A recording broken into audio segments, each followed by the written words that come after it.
Saat ini Sumatera Selatan, khususnya kota Palembang sedang memasuki musim panas atau kemarau.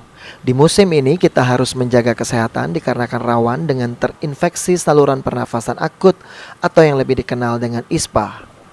Bahkan di kondisi pandemi COVID-19 kini, ISPA yang dialami bisa saja malah overlapping akhirnya menjadi terinfeksi COVID-19. Oleh karenanya dihimbau oleh Ketua Ikatan Dokter Indonesia ID Palembang Dr. Zulhair Ali, kita dihimbau untuk dapat selalu menjaga kesehatan serta mengurangi aktivitas di luar rumah di musim kemarau ini.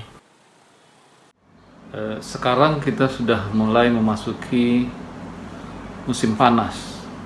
Dan biasanya dalam keadaan musim panas yang harus kita perhatikan adalah kondisi cuaca panas itu dapat menyebabkan kita menjadi dehidrasi.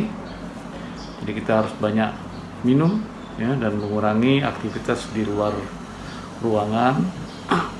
Dan penyakit yang biasa menyerang adalah terutama infeksi saluran pernapasan akut atau ISPA.